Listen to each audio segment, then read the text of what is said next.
Hello and welcome to the channel. This is Steel City Knives. I've got another video for you, and I got this inspiration from Paddy Potato Peelers.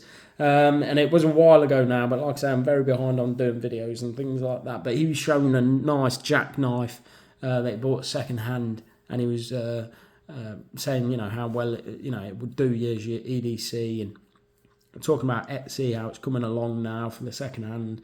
And that's what sort of spurred me on a little bit as well. So I'm probably just as guilty as the next man, but I'm on a few Discords and we talk to a lot of Americans and people across the world, and we're always sort of slating the UK for how poor the second-hand market is for knives. But so these were all bought this year, so it can't be that bad. That's what I want to try and put across. It's not as bad as you think. And for the guys that are sort of saying, "Oh, I wish we had that," it is out there, guys. There's these. So basically, these are my budget ones. I thought I brought my budget ones out, and I might do sort of mid-range ones and my high ones. But these are my budget ones I bought for the year, all around £20, except for this one. This one was about £30, but still budget.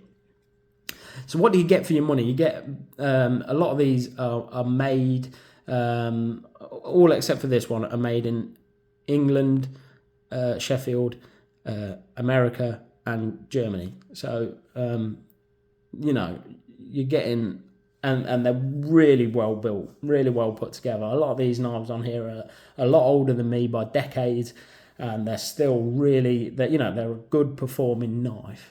Now, usually I kind of get them in the sort of fifth pocket size because I do like to carry maybe something maybe a bit more modern or newer, but they're just nice little fifth pocket carry, really, a bit more interesting.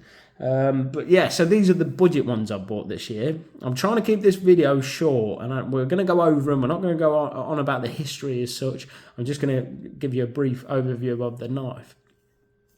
So I love these sort of knives because it's part of the hunt for me. So as much as it's nice getting something brand new, checking the supplies, getting that drop, I really enjoy hunting for knives and searching for them and looking on.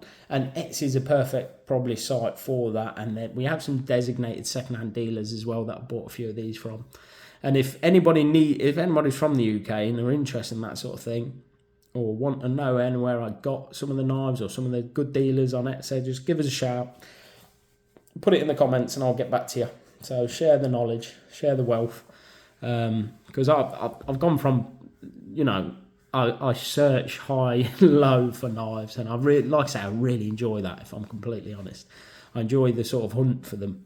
So and it's one of them where, especially with vintage and second-hand stuff, you're not particularly going out for a certain thing a lot of the times. You're just having a little bit of a trawl along, and then you'll just stumble across something and you think, oh yeah, that's decent, I'll have that. And this, especially this sort of price range, sometimes it satisfies an itch that knife collectors get, I think, where you're just like, oh, I need to buy a knife. And this is not going to break the bank, and you get something to really sink your teeth into as well, I think.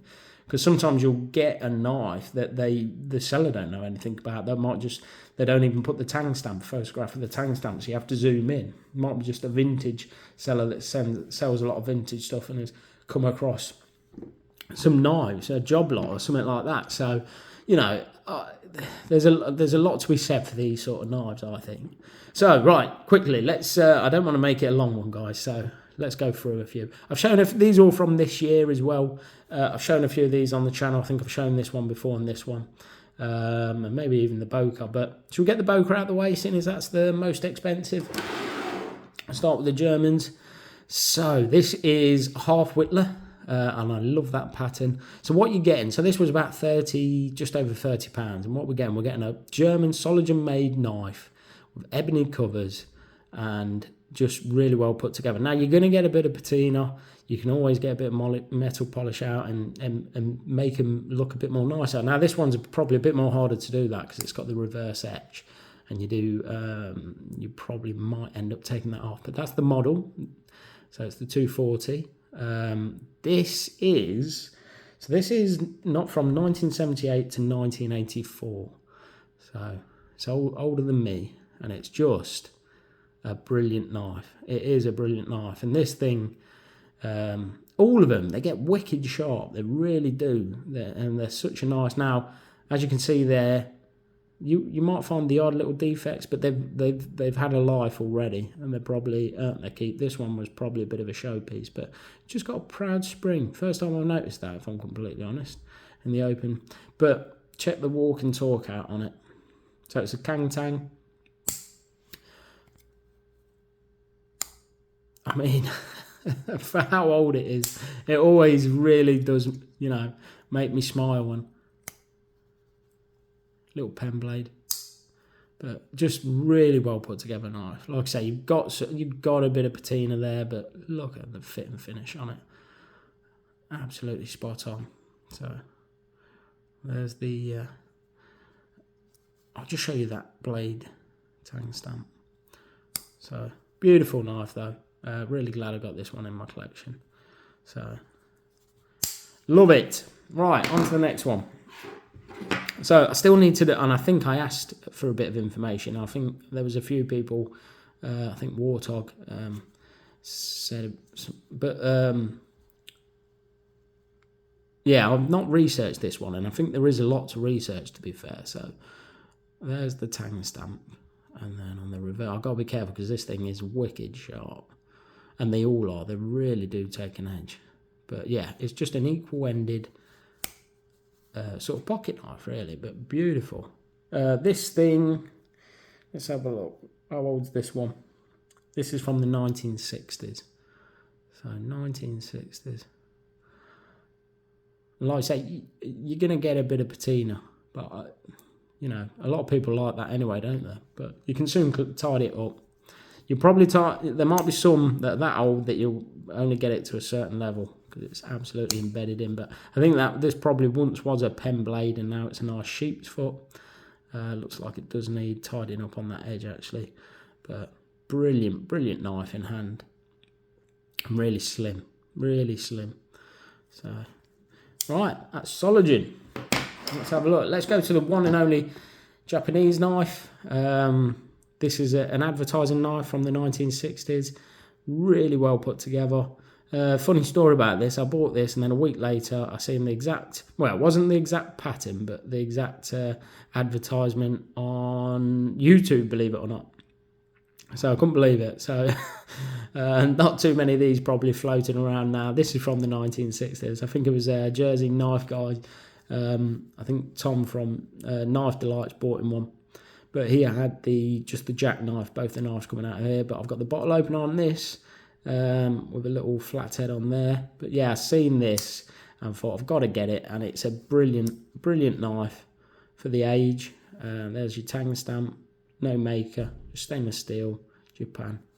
But yeah, right, let's rattle through them or we're going to be here all day. Right, where should we go? Let's go Sheffield. So I've shown this one on the channel already.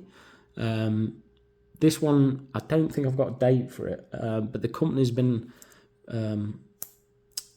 no longer in existence, and I've got a lot of Sheffield knives from companies that are no longer with us, but this is Joseph Westby from Sheffield.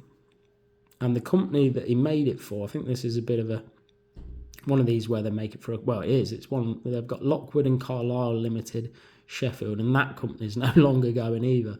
So I tried to date it, but it's a bit hard really, but I know they've been out of business for quite a while. So it's got made in Sheffield, England. And I was trying to work out if this was genuine pearl.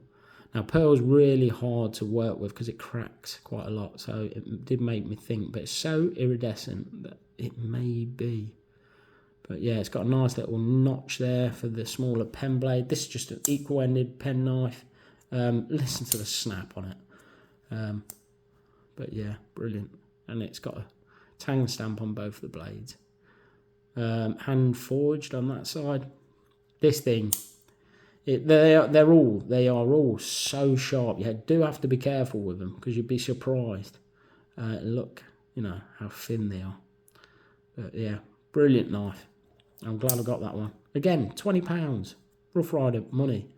And it's just something a bit different, isn't it, really? I like this on the back. I'm not sure if that's sort of like a bit of a file as well as there to be for looks, but yeah. And then this is quite a recent one. This is a George Wolstenholme, and it's an IXL. There's your tang stamp. Oh, let's see if I can get that out.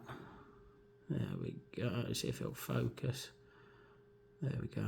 And again, it's an equal-ended pen knife. Got a nice little clip point there.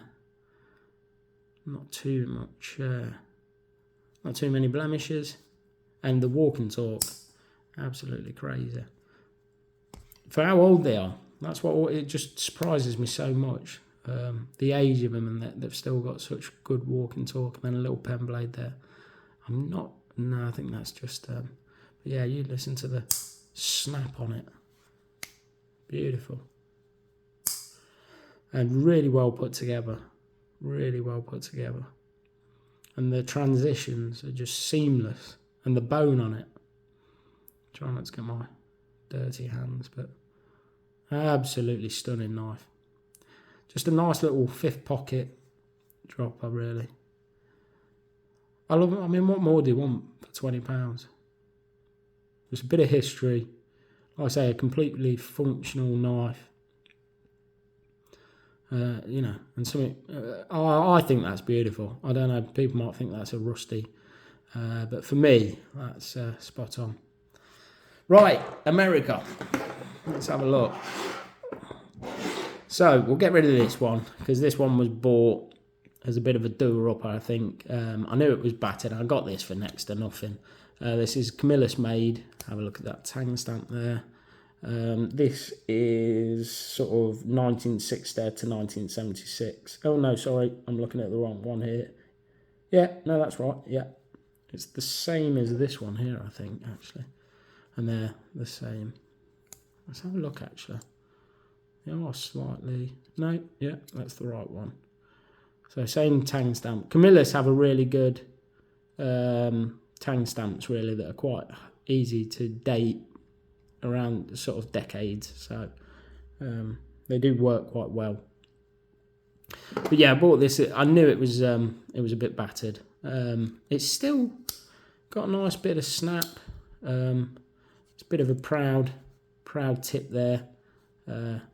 So need something doing with that. The lockup on this is still pretty good. A bit of blade play. But I sort of bought this to have a little play around with and spruce it up a bit, to be honest. But I just never got round to it. But I think we've all got knives in the collection like that. So, and it always seems to, I think a lot of them as well seem to be this electrician's knife as well that people pick up. Because you can pick them up for next to nothing. And I love a spear point. So... And I trained as an electrician, so I don't know, I just felt like I need an electrician's knife. But yeah, so Camillus, as we know, they're still going. I think a lot of people, they are still going, and the company's still around, but they're not quite what they used to be. Let's just put it that way. But this is back in the day when they were absolutely killing it. So again, another equal-ended. I was trying to work out if this is pinned. But I need some more light, I think. But absolutely, it's just a cheap Dell ring. But look at the jigging on it. It's pretty cool. And this, again, it's the 1960 to 1976 tang stamp.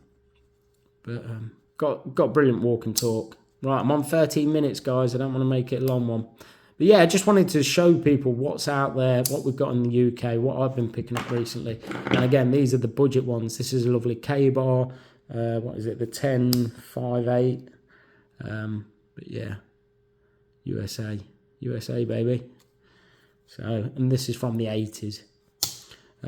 But nice jackknife, got a nice clip, and then a pen. Plenty of meat still on both blades. Nice bit of...